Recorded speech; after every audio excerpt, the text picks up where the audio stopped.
Dear students, आज हम discuss करने जा रहे हैं फर्स्ट ईयर का चैप्टर नंबर 10, जिसका नाम है एनिमल किंगडम। आपको पता है कि ये एनिमल वर्ल्ड जो है इस चैप्टर के अंदर बताई गई है, और यूँ समझे कि एनिमल्स के बारे में यहाँ पर उसकी जो टेक्सोनॉमी है वो डिस्कस की गई है।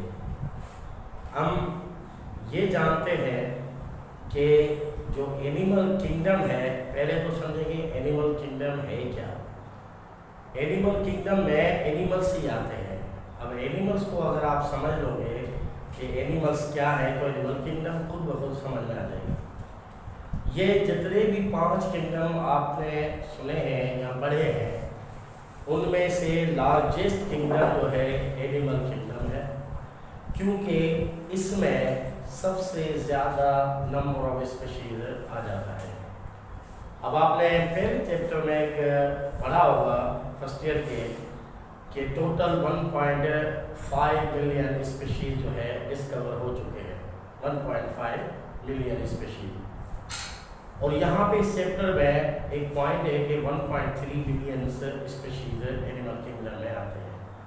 तो एनिमल किंगडम इस तरह से लार्जेस्ट ग्रुप, यानी सब किंगडम में से लार्जेस्ट किंगडम यही है। हालांकि अगर देखा जाए तो most of the organism plant kingdom में आते हैं, क्योंकि प्लांट्स जो है अबंडेंट है दुनिया में, बहुत ज़्यादा है, मतलब नंबर ऑफ प्लांट्स बहुत ज़्यादा है। ये बात नहीं कि किंगडम प्लांट का लार्जेस्ट हुई, क्योंकि नंबर ऑफ स्पीशीज जो है वो इसमें ज़्यादा है।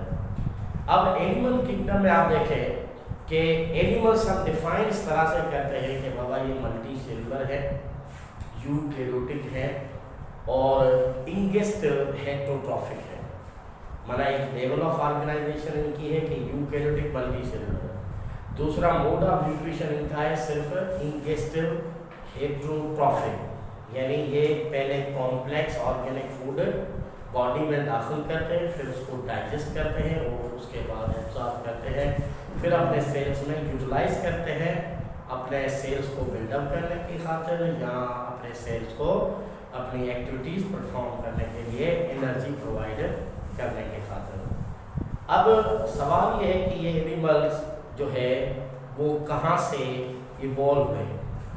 आपको पता है कि सबसे पहले एक किंगडम पढ़ा था आपने, प्रोटोक्टिस्टा, यूनिसेलुलर यूकैरियोटा। अब उन यूनिसेलुलर यूकैरियोटा प्रोटिस्टा के अंदर एक ग्रुप है, आपने चैप्टर नंबर 7 में फर्स्ट ईयर के पढ़ा होगा कि प्रोटोजोआ जो फाइलम है एनिमल लाइक प्रोटिस्टा में, उसका जो पहला क्लास है फ्लैजिलेटा है।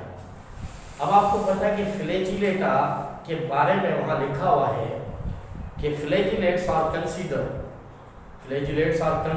As the basic stock for the evolution of raised protozoa and all other multicellular plants and animals। उनका बेसिक स्टॉक यही है। माना यूँ समझे कि एनिमल्स की इवोल्यूशन मोनोफाइलेटिक लीनेज के थ्रू प्रोटिस्टा से हुई है। अब मसला ये है कि ये किंगडम इस तरह से एनिमल किंगडम के डिफरेंट ग्रुप्स की एवोल्यूशन जो है बेसिकली प्रोटोक्टिस्टा के फ्लैजिलेट से होती है। इसी फ्लैजिलेटा ग्रुप में एक शुरू में तो सिंपल फ्री लिविंग थे, बाद में फिर उन्होंने कॉलोनी बना के रहना सीख लिया। अब मिसाल के तौर पे इनमें एक कॉलोनियल, प्रोटोक्टिस्टा में एक कॉलोनियल ऑर्गेनिज्म आ जाता है तो यूनिसेलुलर, लेकिन वो कॉलोनी बना के रहना उन्हें, माने कॉलोनाइजेशन की तरफ प्रोटिस्टा आ गए, और इस कॉलोनी को आप नाम देते हैं वोल्वॉक्स। ये वोल्वॉक्स एक कॉलोनियल प्रोटोक्टिस्टा है।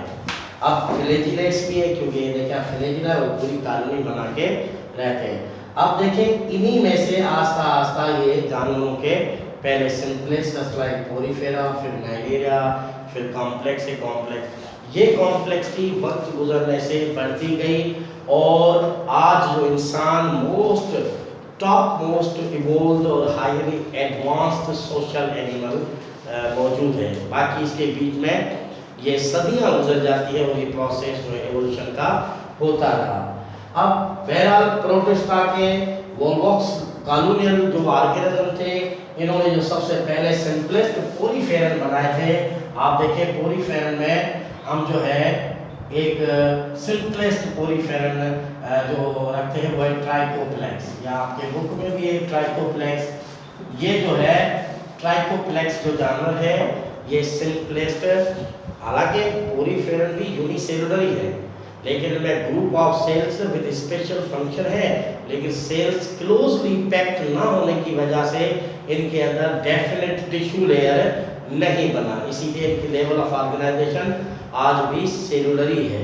तो इस ट्राइकोप्लेक्स को आप देखेंगे माइक्रोस्कोपिक है, माइक्रोस्कोपिक है। तो इस तरह से आप देखें कि फिर इससे वो डिप्लोब्लास्टिक के बन गए। जैसे एग्जांपल आप लें हाइड्रा जैसे एनिमल्स जो है बने, इनमें tissue grade of level of organization जो है डेवलप हो गई। जैसे इनको आप डिप्लोब्लास्टिक पढ़ेंगे कि इस फाइलम में जो जानवर आते हैं उनके अंदर जर्मिनल टिश्यू लेयर्स दो होते हैं, एक्टोडर्म और एंडोडर्म, यानी कि वो डिप्लोब्लास्टिक ऑर्गेनाइजेशन के टिश्यू लेवल यहाँ से शुरू हुई, लेकिन फिर भी सिंपलेस्ट मल्टी सेलुलर एनिमल। अब काउंट किए जाते हैं मल्टी सेलुलर एनिमल किंगडम अपना फाइलम नाइडेरिया से। पोरीफेरा जो फाइलम अभी भी हम पढ़ तो रहे एनिमल किंगडम में, लेकिन बहुत इस पे अभी भी कन्फ्लिक्ट है, अभी भी इस पे कन्फ्लिक्ट है कि बाबा ये ज़्यादातर प्लांट लाइक होते हैं क्योंकि सिसाइल होते हैं, इसमें न्यूरो सेंसेशन नहीं होती है और इनकी बॉडी की अपीयरेंस भी ज़्यादातर प्लांट लाइक होती है, लेकिन फिर भी कुछ एनिमल कैरेक्टरिस्टिक्स भी उनमें जो मौजूद होते हैं, जैसे कि उनके सेल्स फेगोसाइटोकली जो है फीड करते हैं, यानी कि वो इंगेस्टिव हेटरोट्रॉफिक बनते हैं, डाइजेस्टिव एंजाइम्स लाइक एनिमल्स इनमें मौजूद है। तो अभी भी इस ग्रुप में तजाद है। तो बहरहाल सिंपलेस्ट एनिमल फाइलम जो आपके पास बनेगा वो ये बनेगा। बाद में कॉम्प्लेक्स की प्लेटी हेलमेंथ्स और आगे बढ़ती जाएगी, क्योंकि यहाँ पे लेवल ऑफ ऑर्गेनाइजेशन डिप्लोब्लास्ट के बाद ट्रिप्लोब्लास्टिक बनती जाएगी, यानी 3 जर्मिनल टिश्यू लेयर्स बनते जाएंगे, एक्टोडर्म एंडोडर्म, उनके बीच में मेसोडर्म बनेगा। अब आप देखिए बेटा हम थोड़ा सा देख जाते हैं कि ये एनिमल किंगडम जो है इसको शुरू में हम ऐसे ही समझते थे, डिवाइड करते थे कि एक वन सेल्ड एनिमल्स है, क्योंकि उनकी नेचर तो एनिमल लाइक है, उसको हम सब किंगडम प्रोटोजोआ करके पढ़ते थे, और बाकी जो इनके थे उनको आप मेटाजोआ के नाम से पढ़ते थे। मेटाजोआ तो माना ये पहले वाले जानवर प्रिमिटिव एनिमल्स, और ये मेटा माना आफ्टर, ये बाद वाले जानवर, इनकी एवोल्यूशन इन्हीं से हुई। आज भी मैंने अभी बताया कि प्रोटिस्टा जो पहले बनाते वो ट्राइकोप्लेक्स पोरीफेरन्स बनाते हैं, प्रोटोजोआ आज भी किंगडम प्रोटोप्लिस्टा में है। तो अब चूंकि रॉबर्ट विटेकर के 5 किंगडम सिस्टम के मुताबिक हमने लेवल ऑफ ऑर्गेनाइजेशन के बुनियाद पे जो प्रोटोजोआ एनिमल्स थे उनको एनिमल किंगडम से निकाल दिया। अब ये जाके अपने प्रोटिस्टा किंगडम में शामिल होते हैं, ये अभी प्रोटोप्लिस्टा किंगडम में शामिल हो जाते हैं। अब रहे हमारे पास एनिमल किंगडम में मेटाजोआ, लेकिन इस मेटाजोआ में भी आपने देखा कि एक सिंपलेस्ट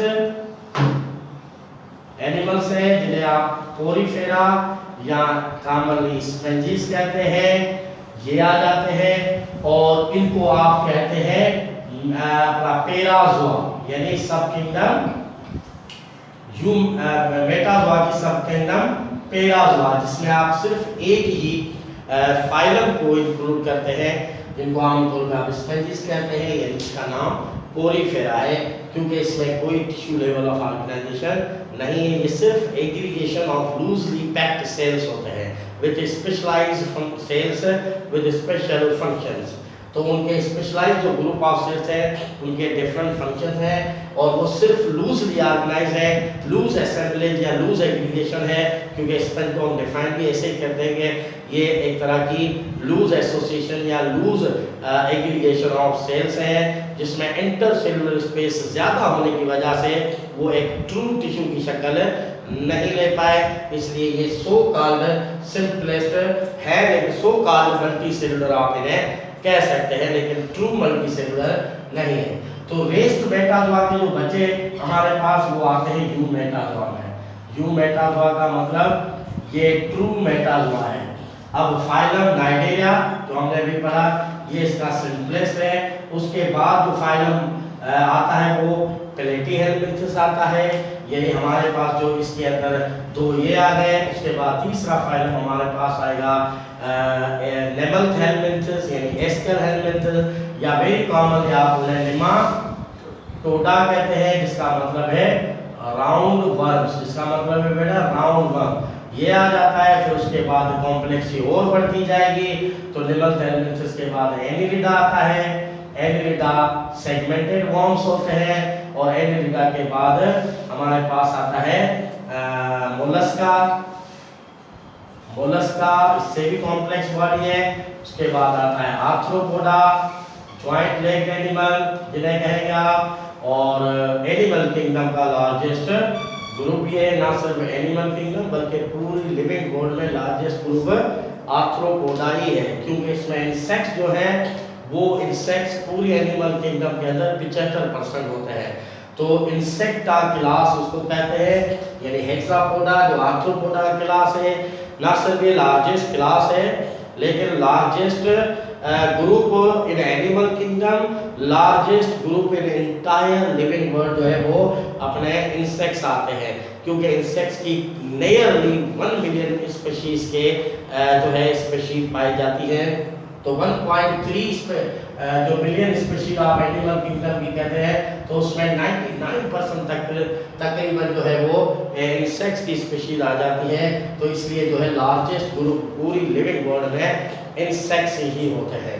तो अब आप देखिए 7वां फाइलम जो हम बना रहे हैं इसका आर्थ्रोपोडा के बाद वो आ जाएगा इकाइनोडर्मेटा। इकाइनोडर्मेटा माना स्पाइनी स्किन्ड एनिमल्स। और इसके बाद जो 8वां फाइलम है, हालांकि इनके बीच में एक छोटा फाइलम और भी है, हेमिकॉर्डेटा, वो छोटा सा फाइलम है, 90 स्पीशीज है। लेकिन उसके बाद जो है कॉर्डेटा फाइलम है, कॉर्डेटा फाइलम 8 ये, और प्लस 1 जो आपने सब किंगडम पेराज़ोआ, सब किंगडम पेराज़ोआ में रखा वो पोरीफेरा था। ये टोटल 9 फाइलम है। हम आपकी किताब में ये 9 फाइलम जो कि मेजर कहलाते हैं, प्लस इसमें हेमिकॉर्डेटा का भी थोड़ा बहुत इंट्रोडक्शन हम पढ़ते हैं, वो भी एक फाइलम है। लेकिन हेमिकॉर्डेटा के बाद जो बड़े फाइलम हैं, इनमें हजारों स्पीशीज की तादाद आती है, वो तादाद 9 है। पोरीफेरा से लेके कॉर्डेटा तक के 9 फाइलम बनते हैं जो एनिमल किंगडम के अंदर मेजर फाइला काउंट किए जाते हैं। यूँ तो टोटल नंबर ऑफ फाइला जो आज स्टडी कर चुके हैं हम एनिमल किंगडम में, वो 33 फाइलम कर चुके हैं, जिनमें से आप कहते हैं 9 फाइलम मेजर, तो बाकी आपके पास बचे 24 फाइलम, उसे आप माइनर फाइला कहते हैं। माइनर फाइला का जिक्र यहाँ आपके कोर्स में नहीं है, लेकिन मेजर 9 फाइलम जो है डिस्कस किए गए हैं। बहरहाल अगर हम एक एक फाइलम को डिस्कस करेंगे तो हर फाइलम में बहुत सारे कैरेक्टरिस्टिक्स हैं और बहुत सारे उनके जो है पॉइंट्स बनते हैं। यूँ तो हमारा एक लेक्चर में ये 9 के 9 फाइलम तो अंडरस्टूड एंड कंप्लीट नहीं होगा। तो लिहाजा अब आज हम थोड़ा इनकी जो किंगडम एनिमल की जो टेक्सोनॉमी है वो किस बुनियाद पे है, यानी how they are classified, on what basis they are classified, या what are the basic needs to classify animals into the phylum.